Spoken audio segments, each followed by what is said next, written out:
Madame, bienvenue. Sylvie Matelli, vous êtes nationale et stratégique, l'IRIS. Vous êtes experte des questions de géopolitique et d'économie. Vous êtes docteur S économie internationale. Vous avez publié plusieurs ouvrages de référence. Déjà en 2015, vous posiez cette question, c'était le titre de l'un de vos ouvrages, L'Europe peut-elle faire face à la mondialisation? Titre prémonitoire.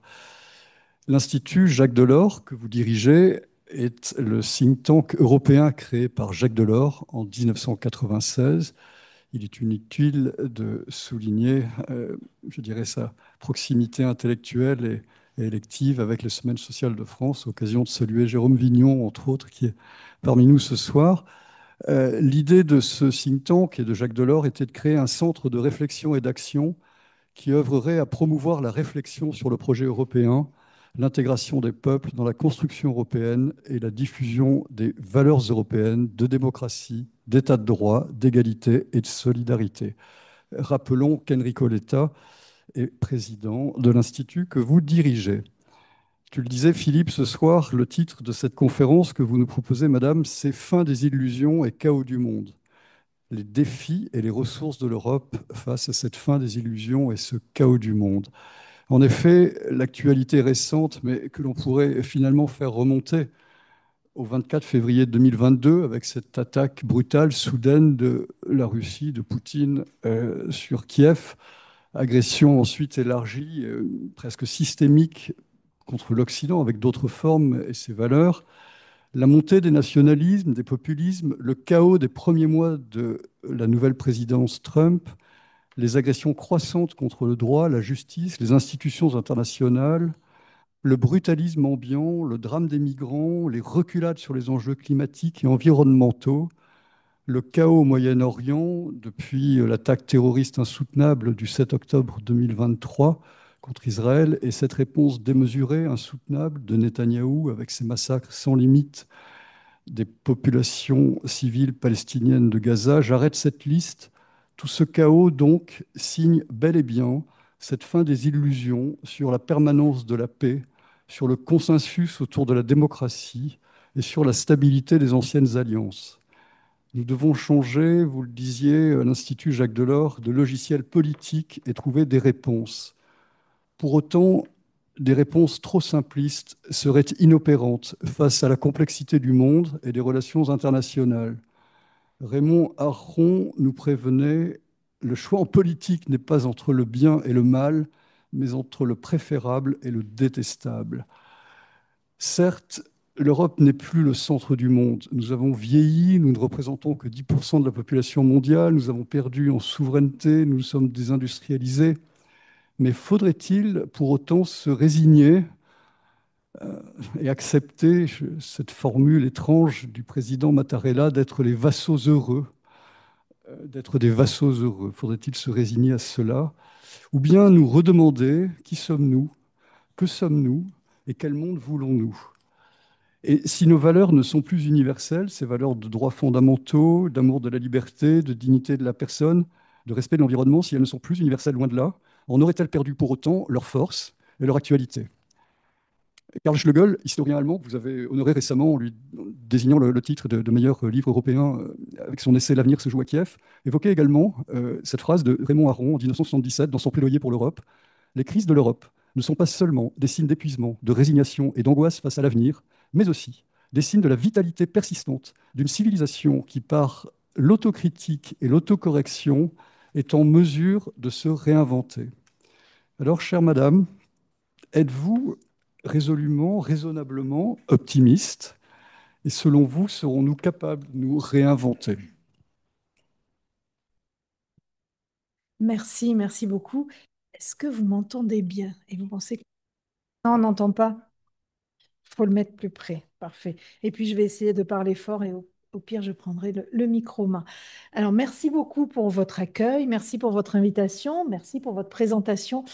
Je pensais en vous écoutant expliquer mon parcours qu'en fait, je ne suis qu'une économiste qui a eu la chance de pouvoir passer une grande partie de sa carrière professionnelle à observer le monde et à travailler sur l'observation du monde.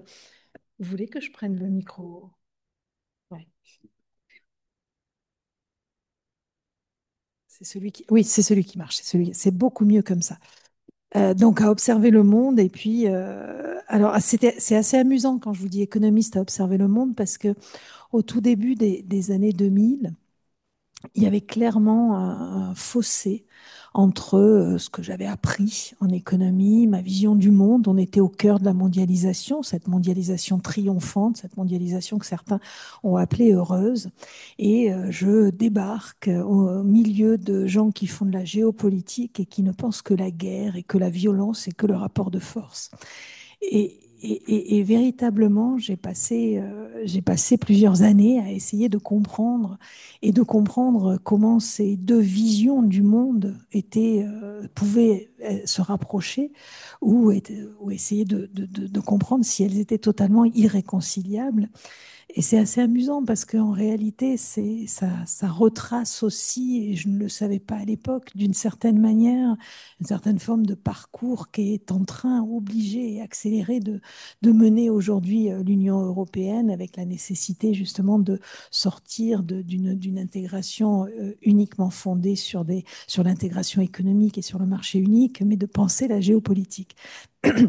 Alors, pour répondre à votre question, je vais peut-être partir du titre de notre table ronde ce soir, le chaos fin des illusions et chaos du monde.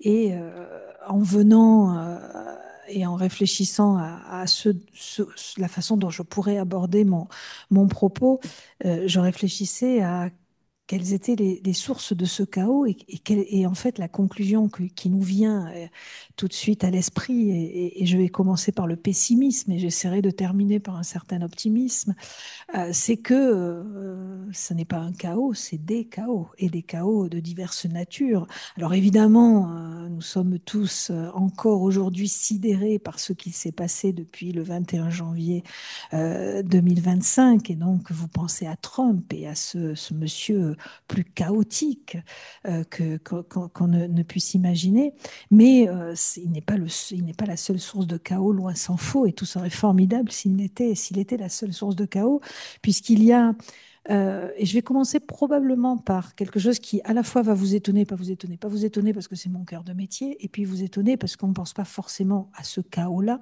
c'est le chaos économique.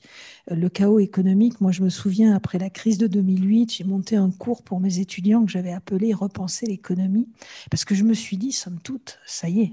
La crise de 2008, ça nous ouvre les yeux sur ce chaos économique. J'avais travaillé à plusieurs reprises sur la question financière. Et honnêtement, je vous parlais de la géopolitique et de l'économie, mais quand vous avez suivi des cours d'économie dans les années 90 et que vous regardez ce qu'est devenu l'économie mondiale dans les années 2000, là aussi, vous vous dites que décidément, vos profs vous ont appris n'importe quoi. Parce qu'on n'avait jamais autant d'argent et loin d'avoir l'inflation qu'on aurait pu imaginer, on était plutôt dans des situations de prix modérés et de déflation parce que la mondialisation et la concurrence, et ça, je peux vous dire que même au début des années 90, au début de la mondialisation, les économistes ne l'avaient pas anticipé. Ça donnait d'ailleurs une déclaration d'un je crois que c'était un patron du FMI, ce n'était pas encore Madame Lagarde à un moment donné, expliquant et faisant le constat, décidément avec la mondialisation, l'inflation a disparu. Et vous voyez qu'en économie, on avance quand même à tâtons parce que l'inflation est revenue, et même avant la guerre en Ukraine. Donc il ne faut jamais dire jamais nulle part, mais a fortiori en économie. Et ce chaos économique, cette création de richesse qui n'avait jamais été aussi importante à l'échelle de l'histoire de l'humanité, de liquidité, à tel point que si vous interrogez des acteurs financiers aujourd'hui, des fonds d'investissement aujourd'hui, ils vous disent, et ça a été encore pire pendant la pandémie de Covid, ce qui paraissait complètement impossible à imaginer, ils ne savent même plus où investir leur argent, tellement il y a d'argent en réalité. Et à côté de ça, toujours plus de richesses créées, toujours plus d'argent, et à côté de ça, toujours plus d'inégalités, toujours plus de pauvreté, avec toutes les conséquences que l'on commence à voir aujourd'hui. En 2008, on ne l'avait pas tout à fait anticipé, mais repenser l'économie, c'est pas complètement hors sol, en fait, encore aujourd'hui, parce que ça a des conséquences au-delà de la seule sphère économique. Ça entraîne tout ça dans un contexte où, malgré l'accumulation de richesses, alors là, on peut avoir peur parce que la peur du déclassement, mais on observe un repli sur soi, on observe une fermeture de nos sociétés, de nos économies plus récemment. Donc ça, c'était le premier chaos dont je voulais vous parler, parce qu'il ne me semblait pas si évident que ça, et j'avais besoin, je trouve que c'est intéressant de le rappeler parce qu'il participe aussi des autres chaos. Parce que cette accumulation de richesses, cette production à tout crin, cette croissance économique comme alpha et oméga de la bonne santé d'une économie, ça a quand même des conséquences autres et ça crée d'autres chaos. C'est bien évidemment le chaos climatique avec le réchauffement climatique et ce réchauffement climatique dont on voit la manière dont il s'accélère ces dernières années et en particulier en Europe. Hein, il y a encore quelques années, on était convaincus que les climats tempérés, oh, on allait subir 2-3 degrés, il ferait un peu plus chaud l'été, il y aurait peut-être des canicules un petit peu plus longues, mais ça allait se résumer à ça. Et on se rend compte qu'en réalité, c'est beaucoup plus chaotique qu'on ne l'imaginait, surtout dans les pays tempérés en réalité. Chaos climatique, chaos environnemental aussi, avec l'épuisement des ressources, avec cette planète qu'on abîme au-delà du réchauffement climatique. Et je n'insiste pas parce que je pense que ce sont des choses que vous percevez aussi bien que moi. Chaos géopolitique, avec les guerres et la multiplication des guerres, là c'est pareil. Au début des années 2000, quand j'ai commencé à m'intéresser à ces questions géopolitiques, le constat que l'on faisait, c'est qu'il y avait de moins en moins de guerres interétatiques en réalité.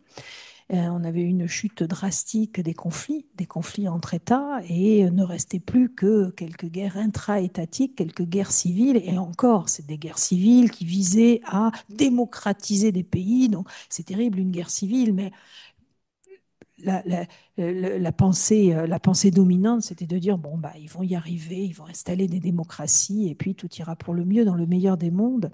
On pensait même que la Chine, intégrant l'OMC, allait finir par se démocratiser et que ce serait la fin de l'histoire. Hein. C'était un peu ça, cette fin de l'histoire. Et puis on s'aperçoit que c'était pas, encore une fois, hein, il ne faut jamais dire jamais. Et aujourd'hui, on est dans une situation terriblement chaotique, avec certes une guerre en Ukraine et qui nous fait peur plus que toute autre parce elle est à nos frontières et qu'elle nous menace directement. Mais pensons bien à toutes ces guerres, hein, au Soudan et ailleurs. Ce matin, je crois que c'était sur France Culture, il y avait un point d'un chercheur sur le Cameroun avec alors là, c'est plutôt une guerre civile puisque c'est une guerre intérieure, mais voilà, on oublie tous ces conflits et toute cette instabilité. Quelqu'un me faisait remarquer il y a quelques années plutôt que quelques mois, mais il y a 2-3 ans, me faisait remarquer que dans les années 60-70, tous les pays s'ouvraient et on pouvait voyager librement partout. On pouvait aller en Irak, on pouvait aller en Iran, on pouvait aller en Afghanistan, on pouvait aller, et j'en passe et des meilleurs. Aujourd'hui, vous ne pouvez quasiment aller nulle part en réalité. Hein. Vous avez des continents qui sont complètement fermés et dans lesquels un grand nombre de pays sont très, très, très dangereux et on ne peut plus y voyager. Et d'ailleurs, pour des raisons diverses et variées, ça peut être la guerre, ça peut être la drogue aussi et des trafics ou des insécurités et des violences autres que les seules violences liées à la guerre. L'autre chaos, c'est l'opposition, la polarisation. Alors la polarisation, et moi j'aime bien je trouve que toutes les problématiques locales résonnent au global et vice-versa. C'est-à-dire que le chaos, il est à tous les niveaux, en fait, il est à toutes les échelles de la société, mais aussi à tous les niveaux géographiques. Donc j'avais noté sur mon petit carnet de Ouest versus de Rest en français l'Occident et les autres, en fait, hein, et le fameux Sud global. Je préfère les autres que le Sud global, parce que le Sud global, ça ne veut pas dire grand-chose, mais qui traduit cette nécessaire opposition. Là aussi, il y a... Alors, je ne dis pas que c'était mieux avant, hein, parce que je finirai sur une note optimiste en disant qu'on est dans cette situation aujourd'hui, mais l'histoire a été marquée par ce type de situation, hein, donc c'était pas mieux avant, mais simplement il y a eu une période dans les années 90 où on croyait que ça pouvait être mieux. Et on essayait de se rapprocher. Le rêve de tous, partout sur la planète, c'était le rêve américain. Rappelez-vous, quand le mur est tombé à la fin de la guerre froide, eh bien, de quoi rêver les pays de l'Est et de quoi rêver les citoyens de l'Est de pouvoir manger un Big Mac dans un McDonald's. Donc on est quand même très loin de ce moment-là qui reviendra peut-être. Et encore une fois, l'histoire n'est pas un éternel recommencement, mais il y a des moments avec et des moments sans. Sur la polarisation, je pense aussi à l'intérieur, hein, et à la polarisation de nos démocraties. Vous avez parlé du recul de la démocratie, de cette idée, du recul de l'idée même de démocratie. Moi, je me souviens, il y a 3 4 ans, je participais à une conférence et en amont de ma table ronde, on avait fait un sondage auprès de la population française. Alors, c'était pas il y a 2 3 ans, je crois que c'était juste après les attentats de 2015. Le temps passe très, très vite. C'était 1 ou 2 ans après les attentats, c'était pas quand même tout de suite après. Et dans un sondage, il apparaissait que en France, dans notre pays, il y avait une part significative de la population qui, face à l'insécurité, était prête à accepter que les militaires prennent le pouvoir. C'est quand même hallucinant, hein. Donc on est ce recul de la démocratie, le populisme qu'on observe, c'est pas seulement une réaction épidermique, anti-élitiste, une remise en cause de certaines élites politiques pour des raisons diverses et variées, c'est quand même aussi un symptôme d'une société qui va mal, d'une société qui a peur, d'une société qui se questionne. Et puis, je passe sur mon constat très, très, très pessimiste sur toutes les ingérences qui manipulent aussi, hein, de ces populations et qui manipulent les foules. Moi, j'étais en Roumanie ces derniers jours, enfin, la semaine dernière, et ce qui s'est passé là-bas est quand même extrêmement inquiétant. Alors, c'est on a vu, on a vu ces ingérences dans un certain nombre d'élections, y inclus aux États-Unis à partir de 2016, très, très, très nettement et très, enfin, avec un impact. Je crois qu'il faut qu'on s'habitue à vivre avec cette ingérence et cette volonté de manipuler. Et nos démocraties, elles sont aussi menacées par ça. On est dans une guerre qui se veut hybride et où tous les moyens sont bons pour, dans cette polarisation, pour monter les uns contre les autres et détruire celui qui n'est pas du même avis que nous et qui s'oppose à nous. Donc la conséquence de tout ça, bah, vous la voyez comme moi, hein, c'est la violence, c'est la guerre, c'est le désespoir. Ce qui m'inquiète, ce que je trouve le plus inquiétant aujourd'hui, et là je m'éloigne de mon champ économique, c'est la violence de la jeunesse et qu'on observe tous les jours. J'ai dédié mon édito de ce mois-ci à l'Institut Jacques Delors sur la jeunesse. D'abord parce que c'est un mois, nous, le mois de juin, où on organise un certain nombre d'événements pour les jeunes, mais aussi parce que je trouve que n'oublions pas, en fait, hein, cette jeunesse, c'est notre avenir. Et ce monde chaotique, c'est un monde qui n'offre aucun avenir à notre jeunesse et donc qui ne nous offre aucun avenir en réalité. Donc c'est important. Alors, et l'Europe dans tout ça? Bah, l'Europe, elle souffre face à ce chaos de différents handicaps. D'abord, c'est une Europe ne sait pas, qui s'est volontairement, me semble-t-il, euh, opposé à son origine, opposé à la géopolitique. La géopolitique, c'est un concept, c'est une discipline qui a été largement portée par le régime nazi avec une vision du monde très très particulière. Et donc, bah, dans l'histoire européenne, il y a quand même eu ce refus de la géopolitique. Et c'est pas complètement un hasard, me semble-t-il, si c'est l'Allemagne qui a été, dans son modèle et dans sa stratégie de développement économique, démocratique et social depuis plusieurs décennies, qui a été le plus bel exemple d'un développement anti-géopolitique en réalité, d'un développement fondé sur l'économie, sur la prospérité, sur la redistribution de cette prospérité avec un modèle social qui, pendant longtemps, a relativement bien fonctionné, y compris dans la gestion des entreprises et l'organisation de l'économie. les pays européens sont des pays qui ont du mal, sauf exception, à comprendre, à intégrer les rapports de force et la logique des rapports de force qu'impose la géopolitique. Donc, on est plutôt dans la négociation. Et là aussi, c'est notre ADN en fait, hein. On critique souvent les Européens parce qu'ils sont jamais d'accord. Mais justement, c'est quelque part formidable qu'on ait réussi à construire une Union européenne, une intégration européenne avec des pays qui ont des intérêts très différents et qui ne sont jamais d'accord. Moi, j'aime bien rappeler, c'est peut-être très exagéré, mais je trouve que c'est pas mal de le dire comme ça, que l'intégration européenne, c'est quand même quelque chose de totalement unique et inédit, encore une fois, à l'échelle de l'histoire de l'humanité. La logique des relations internationales, c'est plutôt la guerre et la violence qu'une intégration du type l'Union européenne. Alors même si il y a probablement, il y a très certainement on aurait pu faire mieux ou il y a des défauts, etc. Mais il faut bien se rappeler ça.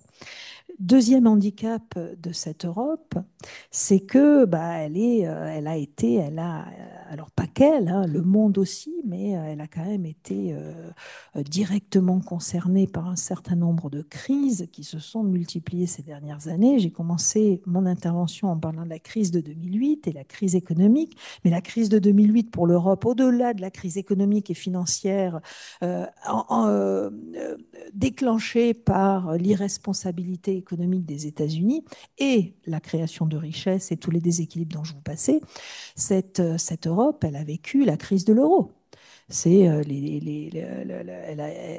a failli imploser à ce moment-là avec la crise de l'euro. Elle a été sauvée déjà à cette époque par un certain Mario Draghi, qui en 2012, rappelez-vous, lors d'une conférence auprès de financiers à la City à Londres, donc au cœur de la finance européenne, avait dit, mais vous pouvez attaquer, enfin je résume et je caricature ce qu'il a dit, hein, vous pouvez essayer de détruire l'euro, etc. Je ferai tout ce qui est en mon pouvoir pour que ça n'arrive pas, pour que la zone euro n'implose pas. Et croyez-moi, j'ai beaucoup de pouvoir. Et effectivement, il a même dépassé ses pouvoirs, ce qui a valu à la politique monétaire européenne des poursuites à plusieurs reprises par la Cour constitutionnelle de Karlsruhe allemande, puisqu'il avait outrepassé ses pouvoirs. Il n'empêche qu'en outrepassant ses pouvoirs, il a sauvé la zone euro et peut-être l'intégration européenne avec elle. Donc c'est la crise de 2008, c'est la pandémie de Covid, c'est la guerre en Ukraine quelques mois plus tard. Je ne sais pas si vous vous souvenez, mais début 2022, on commence enfin à voir, janvier 2022, on commence enfin à voir la lumière au bout du tunnel de la pandémie de Covid, puisque les Chinois commencent à s'ouvrir et à sortir de leur long confinement. Et on se dit tous qu'en 2022, on va avoir une croissance phénoménale, y compris en Europe, qui va permettre d'investir dans la lutte contre le changement climatique, etc. On imaginait les lendemains heureux, et puis arrive le 24 février, c'est la guerre en Ukraine. La guerre en Ukraine, avec ses conséquences en matière énergétique, la crise énergétique, etc. Et enfin, alors non, pas enfin, parce que j'ai un quatrième handicap. Troisième handicap, ce sont les décrochages de l'Europe. Alors il y a ce décrochage économique qui s'accélère, qui est une réalité depuis le début des années 2000, mais qui a été très bien décrit par Mario Draghi dans son rapport, encore lui, et qui s'accélère très clairement après la crise de 2008, qui s'accélère encore un petit peu plus après la crise, après la pandémie de Covid. Et après la pandémie de Covid, un décrochage qui est même phénoménal, puisque nous, on subit la guerre en Ukraine, on a une croissance très faible, voire, rappelez-vous, en 2023, un seul pays est en récession sur la planète, c'est l'Allemagne. Un seul. On attendait l'Arabie saoudite également, et puis finalement, la guerre en Ukraine, pour le coup, en revalorisant le prix du gaz et du pétrole, a aidé l'Arabie saoudite qui est sortie de l'ornière. Mais c'est l'Allemagne, c'est le moteur économique de l'Union européenne et des pays européens, bien évidemment. Donc il y a ce décrochage économique qui est extrêmement fort, il y a un décrochage social, il y a également le vieillissement de la population qui a été décrit par Mario Draghi, mais aussi par Enrico Letta dans son rapport, un vieillissement de la population qui est déjà là, mais s'accentue et va s'accélérer dans les années qui viennent. il y a cette question politique, ce décrochage politique avec à la fois à l'intérieur des pays, j'en ai parlé, avec cette polarisation des vies politiques nationales, mais également en Europe. Après une élection de 2019 où finalement on avait plutôt eu un vote qui n'était pas un vote progressiste en tant que tel, mais qui était un vote de la jeunesse, une partie de la 25% de participation en plus pour les jeunes Européens. Et donc on avait eu le pacte vert, on avait une dynamique qui s'était enclenchée parce qu'il fallait répondre à ces attentes de la jeunesse. 2024, c'est pas du tout ce qui s'est passé. 2024, la participation s'est assez bien, s'est maintenue. Je ne sais pas si elle s'est assez bien maintenue, mais elle s'est maintenue par rapport à 2019. Mais on a quand même vu arriver en troisième et quatrième groupe au Parlement européen des anti-européens. Des groupes d'extrême droite, mais outre le fait qu'ils soient d'extrême droite, ils sont aussi anti-européens et pour la première fois, alors il me semble que c'est la première fois, je n'ai pas vérifié ça avant de venir, mais pour la première fois dans l'histoire de ce Parlement européen, des pro-européens qui ont une majorité qui est très, très, très juste en réalité, et donc un parti populaire européen qui, suivant les dossiers, peut être tenté d'aller travailler avec les pro-européens comme il a l'habitude de le faire et comme ça s'est toujours fait, ou travailler avec certains partis d'extrême droite, lorsqu'il avait déjà fait précédemment, mais ça pourrait se systématiser. Et en tout cas, il est clairement devenu le pivot de ce Parlement européen. Donc ça, c'est quelque chose d'assez particulier. Et puis, dernier handicap, c'est Trump. C'est Trump et l'arrivée de ce monsieur à la tête des États-Unis. Et un monsieur qui, me semble-t-il, dans son second mandat, est décuplé dans sa volonté d'être disruptif par rapport à ce qu'il était dans son premier mandat, qui n'a plus rien à perdre, qui va jusqu'au bout, et qui en plus, et c'est peut-être ça qui est le plus inquiétant, c'est qu'il est aujourd'hui entouré de tout un ensemble, de toute une équipe, peut-être plus dangereux et plus extrême que lui, mais surtout très jeune. J.D. Vance, si je ne m'abuse, il est né en 1983. Donc, il a encore quelques années devant lui pour mettre en place la vision qu'il a des États-Unis et du monde. Et ce monsieur Trump, et ses équipes ont ceci de particulier, c'est qu'ils ont, entre autres choses, deux épouvantails, c'est le progressisme et le multilatéralisme. Or, pour le coup, l'Union européenne, bah, elle cumule les deux. Elle cumule les deux inconvénients et bien évidemment, ça ne la rend pas sympathique aux yeux de M. Trump et de son équipe. Alors que faire? Ben, il y a plusieurs approches en fait et comment l'Union agit. La bonne nouvelle, et c'est là que je deviens optimiste et je conclurai et puis je répondrai, j'aurais pu dire encore plus de choses, mais je répondrai aux questions et j'approfondirai ma pensée. La bonne nouvelle, c'est que depuis 2016 et le premier mandat de Trump, mais aussi le Brexit, on a des institutions européennes qui ont profondément changé sur leur perception, sur la dimension géopolitique, qui sont capables d'appréhender le fait géopolitique beaucoup mieux qu'elles ne le faisaient probablement par le passé. Parce que par le passé, ce n'était pas un sujet, mais elles l'ont appréhendé en 2016. Moi, suivant les questions de défense depuis des années, c'est quelque chose qui a été perceptible très rapidement. Le positionnement, le projet de fonds européen de défense, par exemple, le fait que dans le cadre financier pluriannuel, on ait introduit des dépenses qui sont en fait des investissements dans la défense, etc., etc.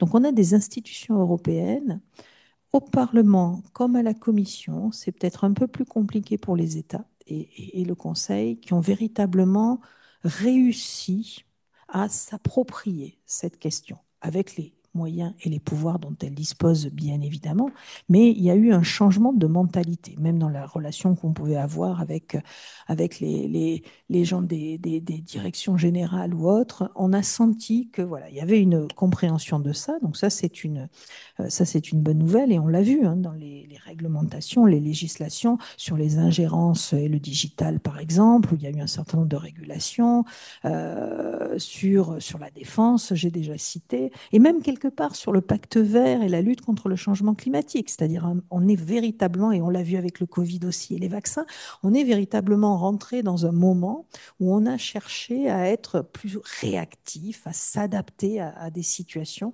à aller plus vite dans les prises de décision et les initiatives. Donc ça, c'est la dimension structurelle. C'est pas totalement abouti, et on le voit bien, c'est pas totalement abouti. Et là, je vous parlais beaucoup de Mario Draghi, je vais vous parler d'Enrico Letta, qui en plus est le président de l'Institut Jacques Delors. Enrico Letta s'est emparé de la logique du marché, cette nécessaire finalisation de l'intégration du marché.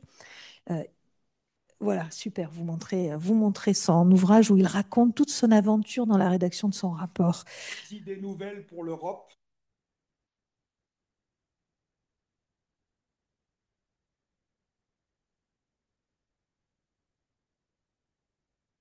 Mm.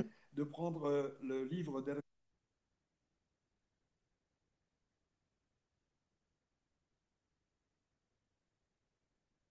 Or, ce bouquin est écrit pour chacun d'entre nous.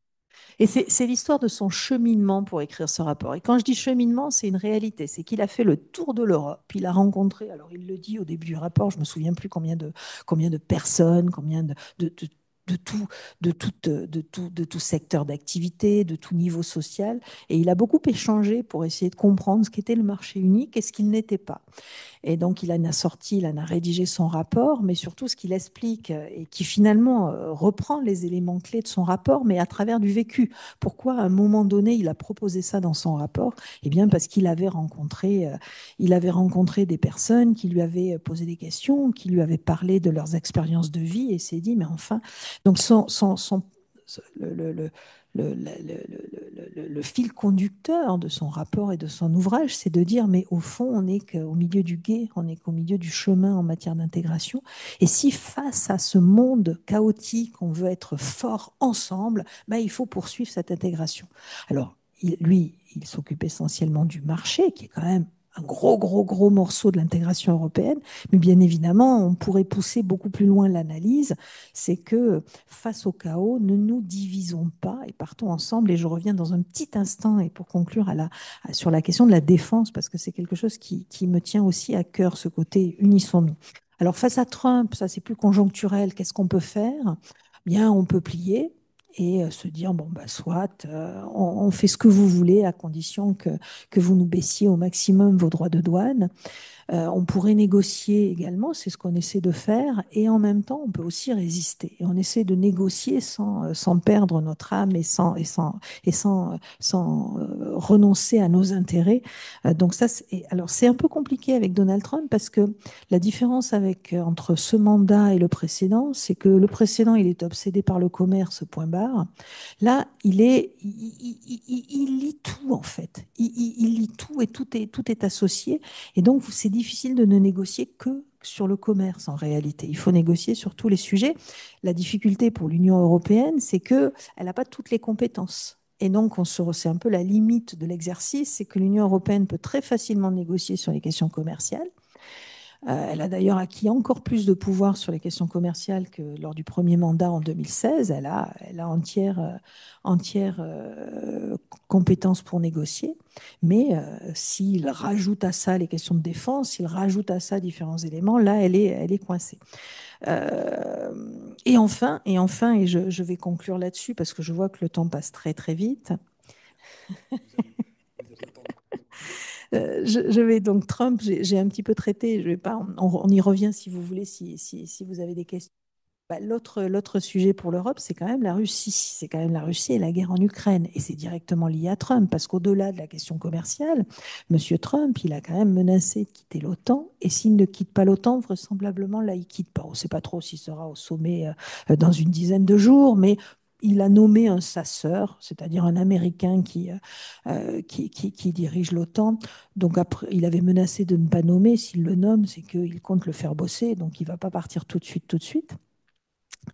Mais très clairement, il nous met quand même en difficulté. Vous avez remarqué, vous avez tous noté qu'il y a 2 jours, je crois que c'était le ministre de la Défense, donc Pete Hegseth, qui a annoncé que oui, oui, l'aide à l'Ukraine, l'aide américaine à l'Ukraine allait bien diminuer dans les mois qui viennent.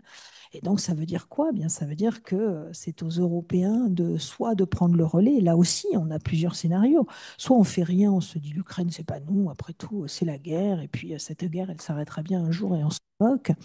La- On n'est pas on n'est pas du tout dans cette dynamique. Et pourquoi on n'est pas du tout dans cette dynamique? Parce que je crois qu'on a bien compris. Et ça, pour moi, c'est symptomatique du changement de logiciel que je vous décrivais tout à l'heure à partir de 2016. C'est que on a bien compris que laisser la guerre se terminer à l'avantage de la Russie, c'était pour l'Europe préparer les guerres de demain, en fait. Et ces guerres de demain qui seront probablement des guerres européennes. Et donc, il y a cette idée qu'à un moment donné, bah, il faut qu'on arrive à prendre le relais. Alors, il faut qu'on arrive à prendre le relais sur le plan financier. On l'a plutôt pas mal fait depuis 2022. Et moi, je trouve que, et ça, c'est peut-être un moment d'optimisme dans mon propos, moi, je suis très étonnée et très agréablement surprise du soutien à l'Ukraine en Europe. Pas seulement du soutien financier soit des États, soit des institutions européennes, mais dans tous les eurobaromètres, le soutien de la population européenne à l'Ukraine ne fléchit pas. Ce qui signifie quand même que il n'y a pas que les chefs d'État, il n'y a pas que les institutions qui ont compris que l'Ukraine, c'était un enjeu pour notre avenir, en fait, hein, que le soutien à l'Ukraine était véritablement un enjeu très fort, un enjeu démocratique, un enjeu de sécurité, un enjeu de défense. Alors, face à cette perspective, déjà depuis 2016, on a fait beaucoup de choses en matière de défense et on a mis en place un certain nombre d'instruments que je ne vais pas vous détailler parce qu'en plus c'est systématiquement avec des sigles assez abscons, mais si je voulais les résumer en une seule caractéristique, la particularité de tout ce qu'on a fait depuis 2016, ça a été, et ça va dans le sens du rapport l'État et de plus d'Europe, ça a été de pousser les coopérations en matière de défense. Alors les coopérations en matière de défense, pour les gens qui travaillent sur ces sujets, c'est catastrophique depuis des décennies. Ça marche jamais, ça marche mal, ça prend du temps. Certains expliquent même que ça coûte plus cher de fabriquer un armement en coopération que de le fabriquer tout seul en national. Et bien, malgré tout, ce qui s'est passé depuis 2016, en particulier avec le Fonds européen de défense, et des fois, il n'y a pas besoin de beaucoup d'argent pour que les choses fonctionnent, il suffit du bon instrument et de la bonne dynamique dans cet instrument. Le Fonds européen de défense, quand il a été proposé par la Commission européenne, quand son budget a été proposé par la Commission européenne dans le cadre du cadre financier pluriannuel, elle avait proposé la Commission 13 milliards. Il a terminé à la fin doté de 7,8 milliards. Vous voyez, moitié moins, quasiment moitié moins. Malgré tout, avec si peu d'argent, alors comment il est attribué? Le Fonds européen de défense, c'est de l'argent pour subventionner des entreprises. Et en fait, il ne subventionne pas des entreprises, il subventionne des consortiums. Et il subventionne des consortiums qui regroupent des entreprises d'au moins 3 pays européens. Il s'est passé quoi depuis 2016? Ben, vous avez tous les grands groupes partout en Europe qui sont allés se chercher des partenaires partout en Europe. Et aujourd'hui, alors n'en déplaise, je sais que ça plaît pas à tous les industriels français, mais n'en déplaise à certains industriels français, aujourd'hui, toutes les entreprises européennes travaillent forcément avec d'autres entreprises européennes. Dans le dernier bilan du Fonds européen de défense, vous aviez 26, des entreprises de 26 pays qui avaient touché des fonds. Donc ça veut dire que vous avez aussi stimulé la production militaire dans un certain nombre de pays qui ne fabriquaient pas d'armement. Ça, c'est une véritable source d'agilité, puisque si une entreprise qui fait du commercial arrive à faire du militaire, ça peut, en période de paix, on fait du commercial, et puis très rapidement, quand on se retrouve dans une guerre, on passe à du militaire. Alors, enfin, très rapidement, le mot est peut-être un peu rapide pour le coup, mais en tout cas, c'est faisable et ça se fait plus vite que si vous n'avez pas l'habitude de produire. Donc ça, c'est la logique. Et toute la logique de tout ce qui a été mis en place depuis cette période-là, c'est ça. Et vous le retrouvez tout le temps, cette idée que on ne dépense de l'argent européen que pour financer des projets européens. Et en fait, ça fonctionne assez bien en réalité. Ça fonctionne assez bien. Je vous parle de l'industrie, puisque c'est le seul domaine dans lequel ont pu investir les institutions européennes. Je ne vous parle pas du tout de l'armée européenne, de la défense européenne, et on pourra y revenir si vous voulez.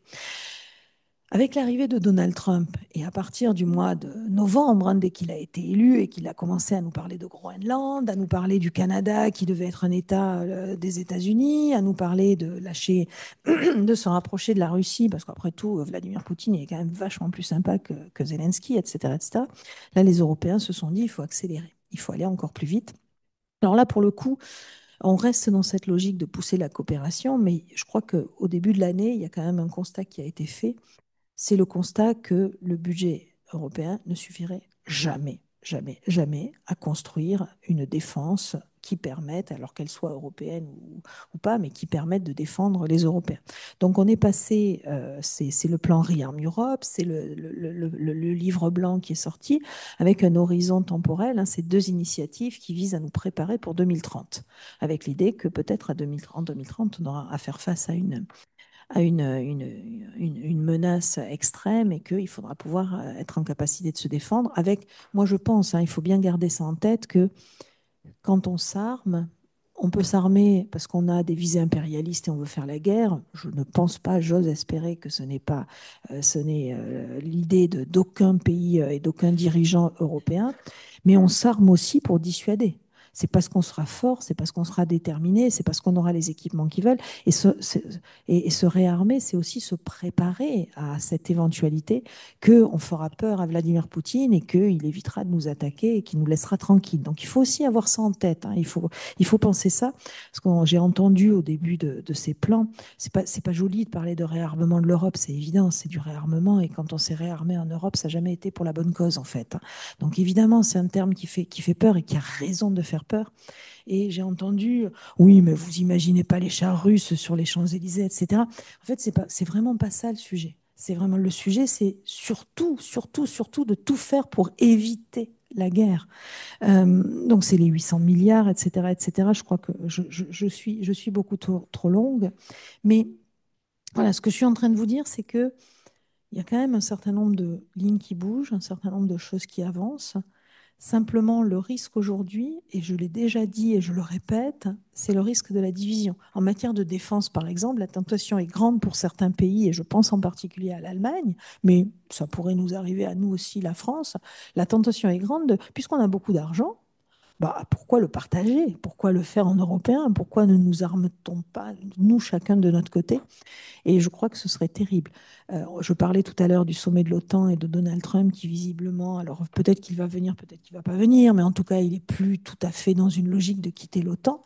Pourquoi il n'est plus dans une logique de quitter l'OTAN? Parce qu'il y a 2, 3 semaines à Istanbul, il a réussi, ou en tout cas ses équipes ont quand même réussi à convaincre les Européens que peut-être il fallait aller vers 5% de dépenses militaires. 5% du PIB. Alors les Allemands ont joué très très malin parce qu'ils ont réussi à vendre l'idée de 3,5% plus 1,5% dans les infrastructures. Si, c'est pas, les infrastructures, c'est des infrastructures qui peuvent servir aussi aux civils, pour acheminer des camions de ravitaillement ou des avions de ravitaillement. Il faut des aéroports, il faut des routes en bon état, il faut des voies de chemin de fer, etc., etc.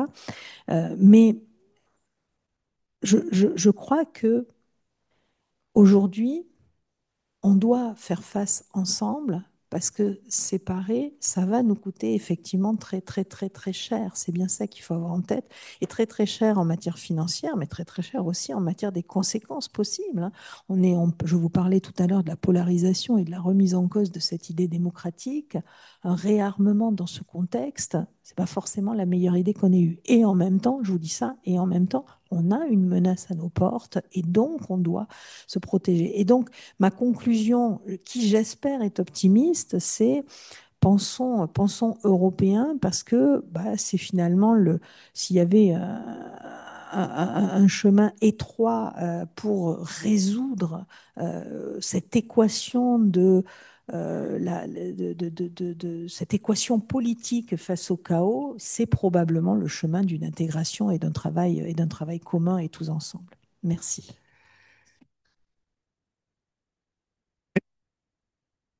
Merci d'avoir osé votre discours.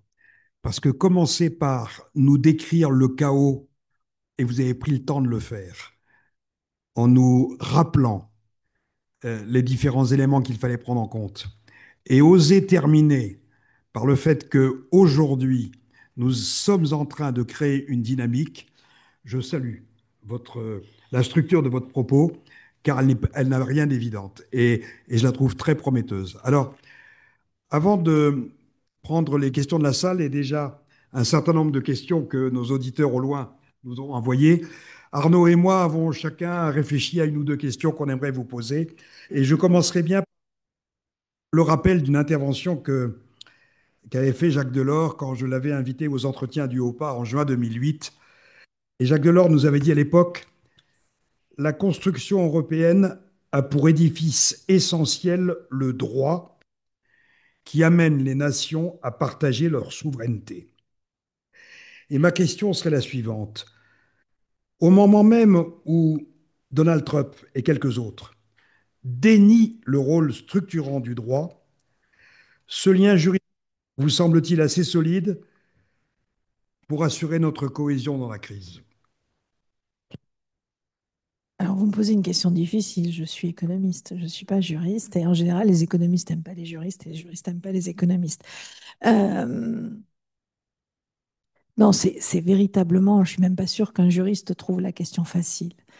Euh, cette question, moi, ce qui m'interpelle, enfin, je ne sais pas répondre à la question juridique, mais ce sur quoi je m'interroge, et je me suis souvent interrogée, c'est la question de la souveraineté. Et justement, j'avais été interpellée il y a quelques années par une revue d'économie financière, ou je ne sais plus quelle, ou une revue des banques, sur l'euro et la souveraineté. Est-ce que l'euro nous a apporté plus de souveraineté, moins de souveraineté ou autre? Et ça m'avait obligé à m'interroger sur le sujet. Et c'est en Europe, c'est toute la difficulté en fait. C'est-à-dire, l'intégration européenne oblige à des renoncements immédiats de souveraineté pour les nations et de souveraineté nationale, mais finalement pour gagner en souveraineté européenne, tout court. Et quand vous êtes dans le temps politique, qui est un temps, le temps démocratique, qui est un temps politique assez rapide, hein, une élection succède à une autre élection, bah, le court terme et le long terme est vite plié. Vous choisissez le court terme en réalité. Alors, je ne sais pas si ça répond à votre question, mais c'est véritablement le risque.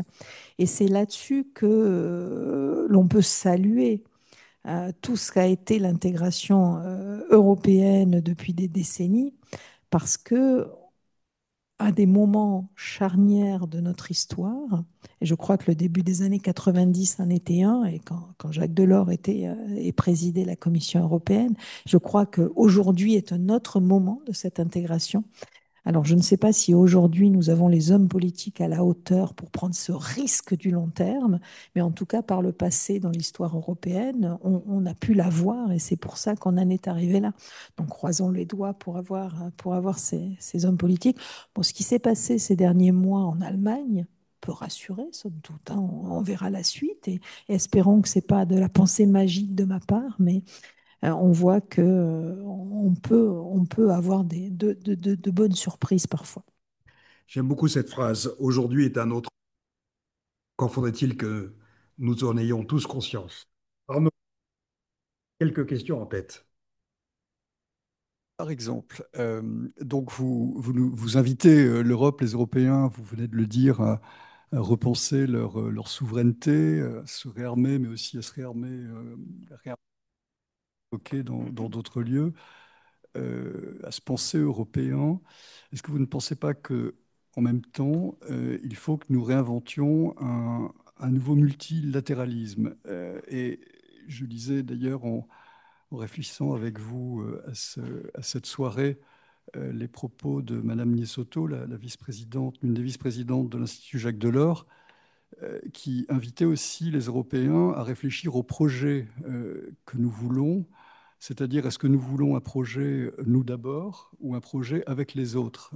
Voilà, et elle pensait, j'imagine, aux pays du Sud, aux autres que vous évoquez, au vaste monde. Enfin voilà, comment tenir les deux bouts d'une Europe qui se remuscle industriellement, militairement, intellectuellement, spirituellement, on en parlera tout à l'heure, mais aussi qui pense aux autres.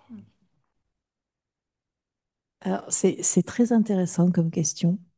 J'ai raconté à plusieurs reprises cette anecdote. Tout à l'heure, je vous disais que quand je commence économiste, quand je commence à travailler avec des gens qui font de la géopolitique, j'ai été très étonnée par la façon, on ne regardait pas le même monde en fait, hein, on n'avait pas le même monde sous les yeux. J'ai un peu eu cet étonnement quand je suis arrivée à l'Institut Jacques Delors. Moi, je venais d'un monde où on faisait de la géopolitique et mon regard, c'était le monde. C'était l'ensemble de la planète, hein, y compris les pays du Sud, puisqu'en plus, j'avais travaillé avec des gens qui avaient un focus très tourné vers les pays du Sud, vers le Sud global, etc., etc. Et je trouvais ça passionnant et je trouvais ça très original ce monde occidental. Et j'arrive à l'Institut Jacques Delors et c'est pas du tout une critique, hein, c'est simplement un constat. Et je m'en amuse très souvent avec mes collègues et je leur raconte très souvent cette anecdote avec des collègues qui regardent essentiellement à Bruxelles, en fait. Et pour moi, c'est extrêmement surprenant. Ok, l'Europe, ça se passe à Bruxelles, mais quand même, le monde existe, en fait, hein. Il n'y a pas que, il y a pas que Bruxelles. Et donc, on en a, encore une fois, on en a souvent parlé et je m'amuse toujours et je trouve ça assez extraordinaire parce que comme j'ai des collègues extrêmement ouverts et extrêmement intelligents, eh bien, ils se sont dit, bah oui, c'est vrai qu'il faut regarder le monde, etc. Et je trouve que les lignes ont beaucoup bougé et je trouve ça super intéressant. On a essayé de travailler avec d'autres chercheurs venus d'autres institutions, pas forcément européennes ou sur les questions européennes, etc., etc. Donc, c'est assez amusant ce que vous dites et effectivement, je partageais ça de longue date avec Nicole Niesotto puisque je l'ai connue dans toutes mes autres vies et depuis très très très longtemps. Et je crois que l'Europe hein, s'ouvre aussi. C'est le Global Gateway. Je ne sais pas le nom en français. Je suis désolée, je fais pas du. Et il y a cette volonté. Alors parce qu'on y a intérêt, parce que notre transition énergétique nous oblige à trouver des sources, des ressources naturelles toujours plus nombreuses. Et donc il faut bien aller les chercher où elles sont. Il faut bien signer un certain nombre de partenariats avec un certain nombre de pays. Mais je crois qu'aujourd'hui, on observe malgré tout, enfin, on observe depuis quelques années, malgré tout, cette ouverture, c'est évident. Quand vous citiez nous d'abord ou avec les autres, je pensais à une autre phrase qui m'a beaucoup interpellée ces derniers mois.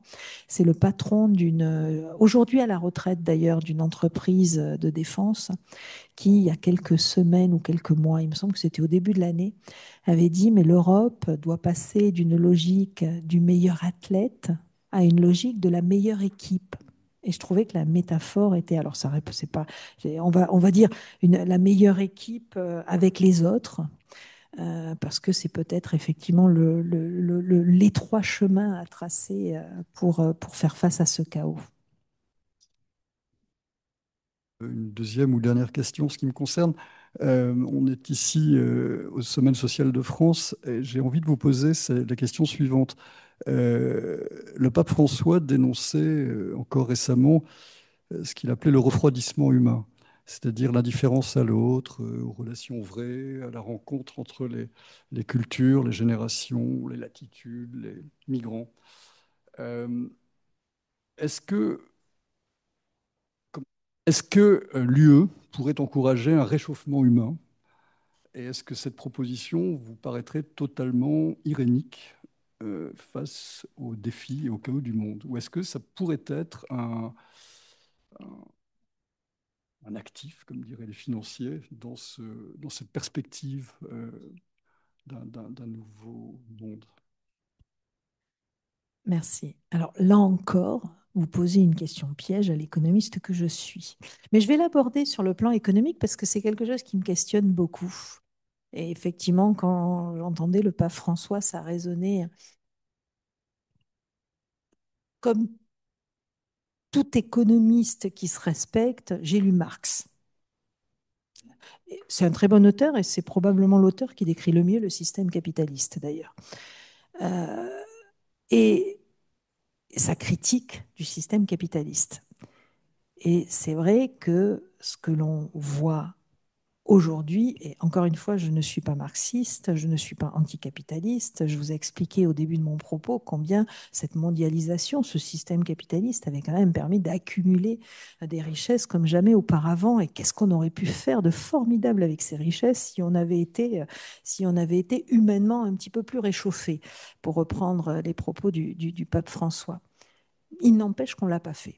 Et il n'empêche qu'on ne l'a pas fait. Et je crois que là-dessus, les économistes marxistes ont très bien décrit ce phénomène de consommation de masse et quelque part, excusez-moi, c'est presque une insulte, mais, et je m'inclus dedans, mais cet abrutissement que crée, cet égoïsme et cet individualisme que crée cette économie, en fait, et ce modèle économique.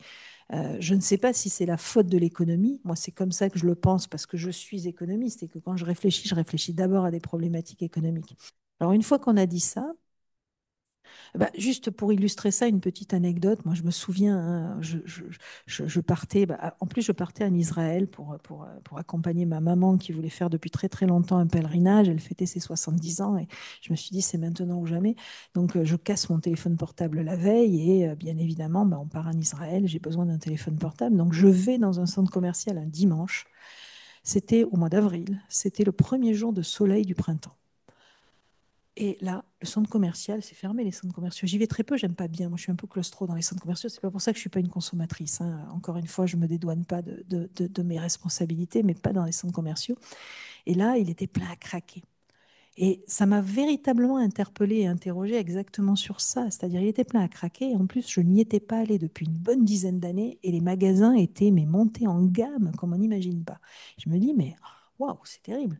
Les gens, plutôt que de profiter du soleil, les consommateurs, ils passent leur journée dans le centre commercial à faire le tour de magasins, à regarder des produits, soit qu'ils ne peuvent pas s'acheter, soit qu'ils vont s'acheter, se mettre en difficulté financière et passer tout le mois à devoir se priver parce qu'ils se sont mis en difficulté financière.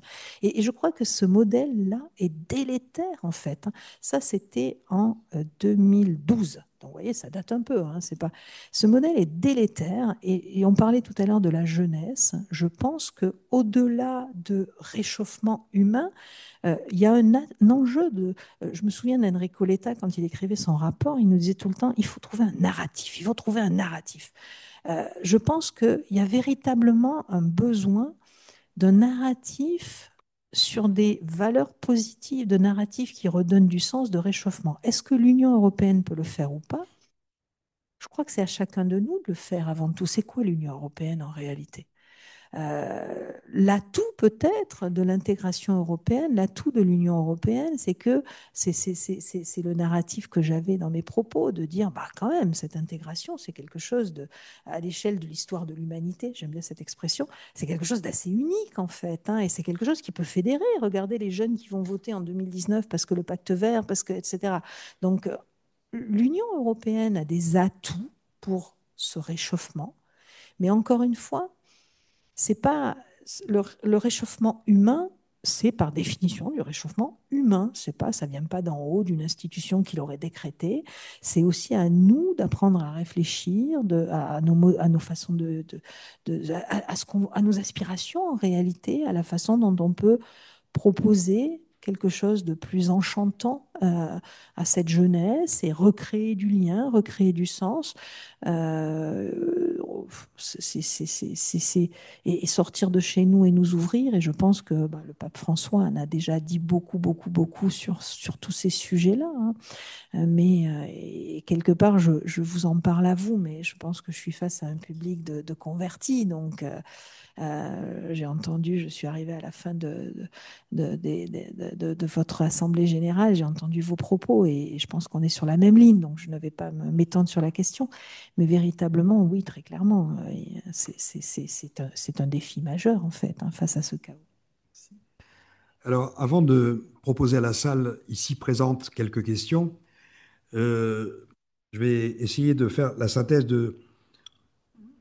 d'une thématique qui revient beaucoup en ligne, qui est l'éventuelle tension entre cette nouvelle priorité à créer les éléments d'une défense européenne, et je mets le mot européen Il s'agissait d'une défense qui unit les différents pays et la priorité qui semblait avoir été donnée aux instruments publics de la transition écologique. Et là, vous avez de très nombreux auditeurs qui disent, mais Madame Attali pourrait-elle nous aider à comprendre comment les gens qui décident au niveau de l'Union européenne voient cette tension? Voient-elles arriver une nouvelle priorité?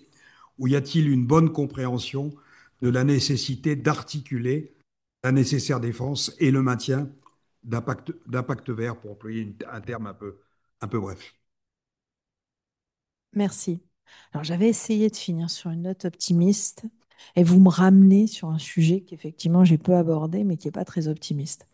Moi, je trouve qu'aujourd'hui, et les personnes qui ont posé ces questions ont tout à fait raison, je trouve qu'aujourd'hui, on est dans une certaine forme de panique face à la menace russe. Et panique, y compris au sein des institutions européennes. Je vous ai parlé à plusieurs reprises du cadre financier. On va entamer les négociations du prochain. Je crois que Madame von der Leyen doit présenter sa copie au mois de juillet. Je ne doute pas que les deux mots-clés seront sécurité et compétitivité. Alors, compétitivité, ça veut dire simplification, déconstruction, détricotage de toutes les règles. Sécurité, ça va être toujours plus de dépenses, toujours plus d'armement, toujours, etc., etc. Et oui, je suis d'accord, c'est une panique qui peut se révéler dangereuse, en fait, parce que bah, le climat, il continue à changer, et que donc il faut et s'adapter et continuer à aller vers la transition énergétique.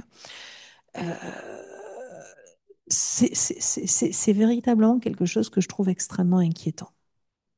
Après, il peut y avoir des contre-pouvoirs, il peut y avoir un rapport de force qui s'instaure pour ne pas aller dans cette direction. Moi, je sens bien, hein, je fais beaucoup de conférences et beaucoup d'échanges, y compris beaucoup de conférences avec du grand public.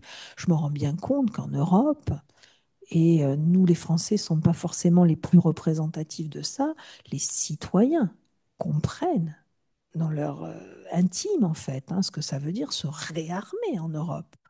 Même avant le plan ReArm Europe, je me souviens d'une étude que j'ai pu réaliser il y a 2, 3 ans et où j'étudiais l'Allemagne, l'Italie, etc. En Allemagne et en Italie, le sentiment antimilitariste reste extrêmement fort. Alors l'antimilitarisme n'est pas la solution aux défis qui nous sont posés, mais c'est utile d'avoir ces contre-pouvoirs aussi. Parce qu'encore une fois, la course aux armements, c'est jamais très, très positif.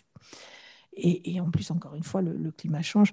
Donc c'est là que moi je pense que tout citoyen que nous sommes, dans la mesure de ses capacités, dans la mesure de ses engagements, doit véritablement montrer l'attachement qu'ont les Européens, certes, à investir ensemble pour se défendre et se protéger, mais il y a un chiffre que je n'ai pas cité et que je cite assez souvent. En 2014, quand Vladimir Poutine annexe la Crimée, on dépense 24 milliards d'euros pour acheter des armements. Aujourd'hui, on en dépense plus de 100, je crois qu'on est à 107 ou 108. Ça veut dire qu'on a fait x4 en une dizaine d'années en réalité. Donc on dépense déjà beaucoup, beaucoup, beaucoup d'argent pour notre défense. Rapport après rapport, on nous explique que parce qu'on est fragmenté, parce qu'on dépense chacun de leur côté, on gaspille beaucoup d'argent. Alors j'ai entendu, j'ai pas noté le chiffre et je l'ai pas retenu, mais Guillaume Delabrosse, qui est un des directeurs de la direction générale DEFIS, celle qui s'occupe des questions de défense, dans une conférence à Bruxelles il y a quelques mois, qui nous expliquait que pour 1 euro dépensé en Europe, on déploie 3 ou 4 fois moins de capacité qu'aux États-Unis. Et pourtant, pour avoir beaucoup travaillé sur le système de défense américain, je peux vous assurer qu'ils ne sont pas du tout, du tout, du tout efficaces et que c'est la gabegie à tous les étages. Donc vous imaginez, en Europe, c'est encore plus la gabegie.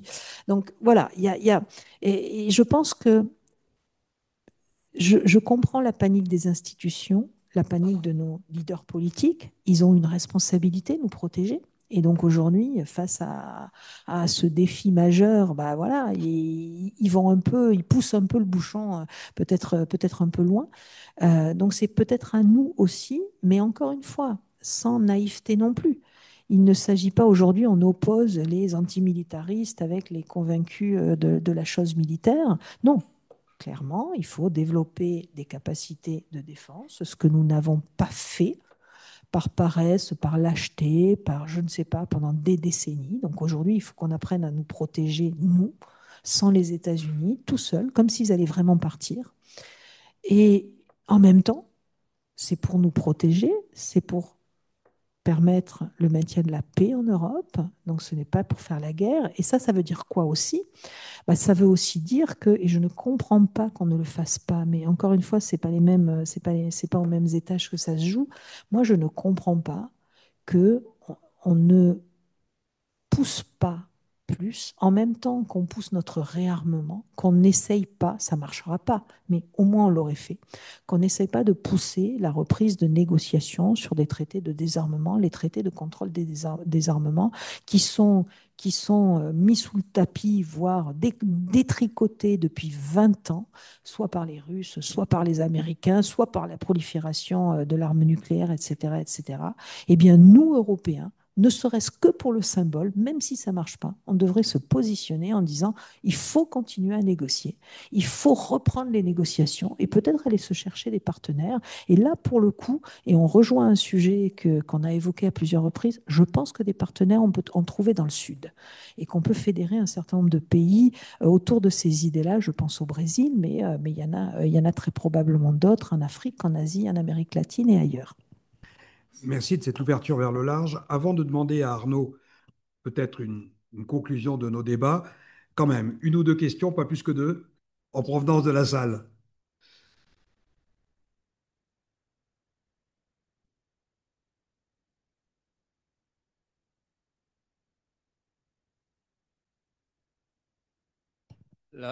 L'autre question, c'est plus de la géopolitique.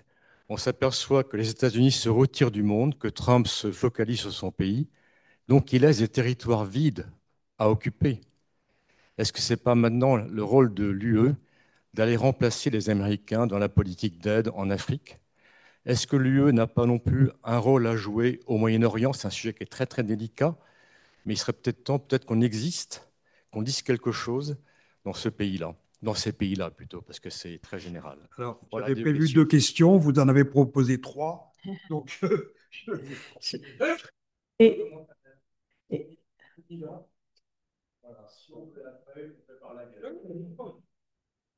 oui, tout à fait.